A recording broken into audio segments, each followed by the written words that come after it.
안녕하세요. 한류신과 해외 반응을 소개하는 한류클라스TV입니다.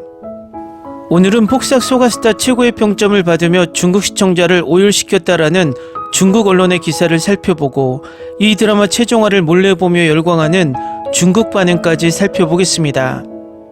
중국은 넷플릭스가 서비스되고 있지 않기 때문에 이 드라마를 보려면 홍콩 넷플릭스로 우회적으로 보거나 불법 다운로드로 볼 수밖에 없습니다. 어쨌든 이 K-드라마를 참지 못하고 엄청나게 시청하고 있고 정식으로 서비스되어 중국 국민 드라마로 등극한 응답하라 1988만큼 인기를 구가하며 더우한 평점 9.5점의 고평가를 받고 있습니다.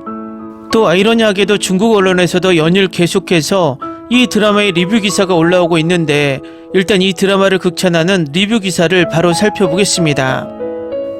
폭삭 소가스타를 보기 전에 먼저 티슈를 준비하는 것이 좋습니다.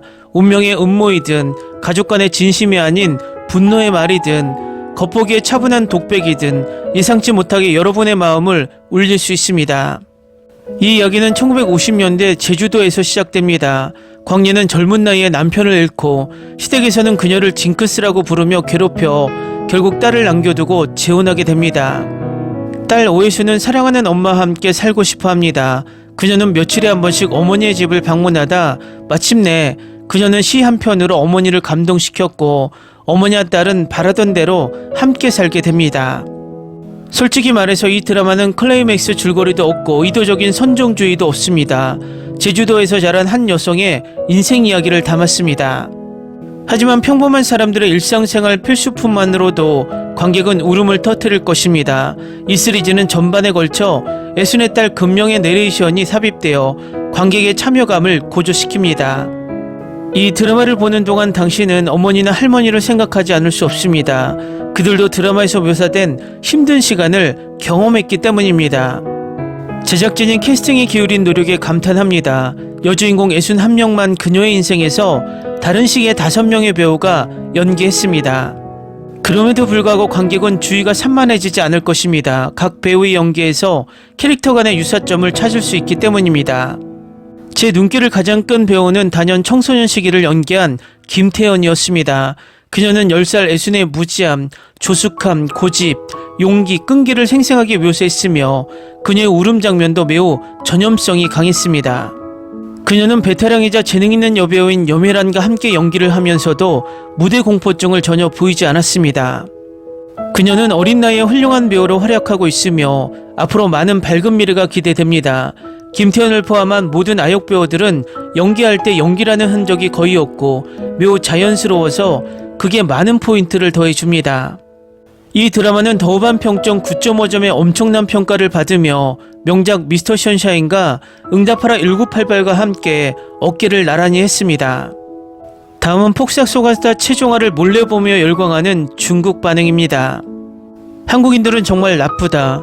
국내 연예계에 아이돌이 넘쳐나는 이때 폭삭 소가스타라는 드라마를 내놓으며 중국 드라마에 치욕을 안기고 중국 드라마의 뺨을 심하게 때렸다. 애순과 관식의 사랑은 환상과 현실이 뒤섞이고 드라마 일상에 충돌하는 작품입니다. 그들의 젊은 시절 이야기만으로도 훌륭한 영화로 편집할 만큼 충분합니다.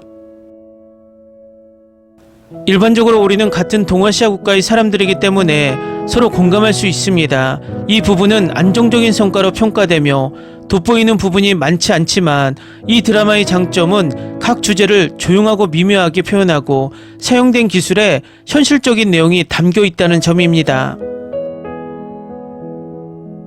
이 시리즈는 보편적인 이슈를 다루는 정확도도 훌륭합니다. 폭삭 소가스타에서 제가 가장 놀라운 점을 말씀드리면 촬영이 너무나 잘 되었고 실제로는 대중적인 드라마였습니다. 한국의 출산율은 여전히 세계에서 가장 낮은 수준입니다. 그건 누구에게나 명백한 사실이죠. 이 드라마의 줄거리를 결합하면 이 시리즈는 아이를 낳으면 모든 것이 가치 있게 된다는 접근 방식을 취하고 있음을 알 수 있습니다. 인생은 힘들지만 즐겁기도 합니다. 이 드라마의 기술에 대해서 이야기해보면 시대극으로서 이 드라마는 그 시대의 주요 사건과 인물들의 운명을 아주 잘 결합했습니다. 한국 시나리오 작가들의 수준이 너무 높아요. 한국의 영화 텔레비전 산업은 세계적 수준에 도달했습니다. 검열 시스템이 없으므로 규모에 대해 걱정하거나 투자 손실을 걱정할 필요가 없습니다. 그냥 마음을 담아 쓰고 있습니다.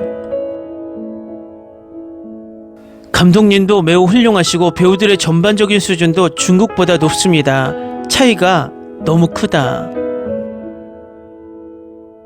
우리의 시나리오 작가들은 너무 오랫동안 중국을 떠나 있었기 때문에 이런 종류의 글을 쓸 수 없습니다. 중국이 이런 드라마를 만들지 못하는 가장 큰 이유는 우리는 늘 돈 버는 것만 생각하고 늘 바닥으로 가라앉는 것만 생각하는데 또 우리가 세계 최고라는 허상 때문에 이런 명작이 나오기 힘들죠. 중국산은 잊어버리세요. 중국산과 비교할 수 있는 게 뭐가 있겠습니까? 결국 중국 작품은 단지 긍정적인 에너지를 담은 교육 영화일 뿐입니다. 중국에 이런 드라마를 선보일 수 있는 편집자와 팀이 있다 하더라도 아이유와 닮은 모녀 애순과 금명을 이렇게 깊이 있게 연기할 수 있는 여배우를 찾기는 어렵다. 중요한 점은 눈으로도 보기 좋다는 점이에요. 모든 에피소드를 보고 울었다. 정말 저는 이 드라마를 좋아해요. 보고 나면 힘이 납니다. 가난은 두렵지 않습니다. 무서운 것은 만나는 사람들이 정말 적합한 사람인지 여부입니다. 국내 드라마를 잠시 접어두고 그 다음에는 동아시아로 시선을 돌려보자. 한국 드라마 마케팅은 여전히 폭발력이 강하다. 걱정하지 마세요. 이 드라마가 중국에서 만들어졌다면 적어도 평점 1점은 받았을 겁니다. 이 드라마가 아직 업데이트되지 않았을 때 우연히 애순이 빗속에서 달리며 울고 있는 영상을 봤습니다. 카메라 플래시가 터지고 관식은 얼어붙은 바다로 뛰어들었습니다. 신은 두 연인이 갈라지는 것을 참을 수 없었습니다. 이 드라마에서는 항상 이별이 보입니다. 애순의 어머니, 아들, 할머니, 남편. 인생은 끊임없이 이별과 만남에 관한 것입니다. 이 두 가지 중요한 주제는 가볍게 여길 수 없는 것입니다. 마치 사계절이 끊임없이 반복되고 삶과 죽음의 순환이 이루어지는 것과 같습니다. 카메라와 함께 인생의 여정을 경험하는 것도 흥미롭습니다. 카메라의 많은 전환이 놀랍습니다. 제가 가장 좋아하는 장면은 영범의 엄마가 TV 앞에 앉아 마치 TV를 보는 듯한 장면입니다. 드라마 속에서 저는 아마 여성들의 마음이 서로 연결되어 있는 것을 보았습니다. 이 따뜻함은 영원히 계속되는 따뜻한 불과 같습니다. 2025년 최신 한국 드라마 폭삭 소가수다는 한국 드라마 응답하라 1988보다도 명작입니다. 또한 웅장한 역사적 사건을 배경으로 삼아 평범한 사람들의 가족, 사랑, 우정에 대한 감정을 섬세하게 해석했습니다.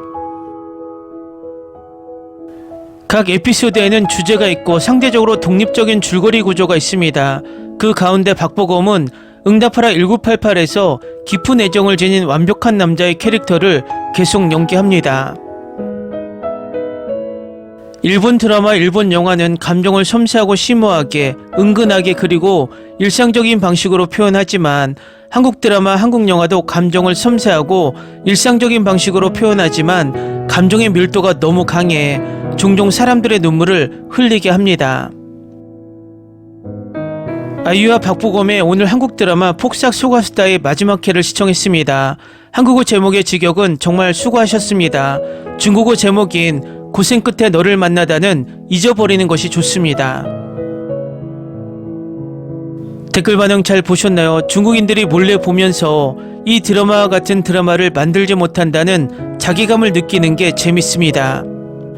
중국에서 이 정도의 반응이라면 이 드라마는 이미 엄청난 성공을 거두고 있다는 방증입니다. 이 드라마는 입소문으로 앞으로도 지속적으로 전 세계적으로 시청될 것으로 보입니다. 한류 클래스 TV는 한류 외신과 해외 반응을 꾸준히 쫓아가 보겠습니다. 재밌게 잘 보셨나요? 여러분의 구독, 좋아요, 댓글, 알림 설정은 컨텐츠 제작에 큰 힘이 됩니다. 그리고 항상 하시는 일마다 대박 나시고 행복하시길 바랍니다.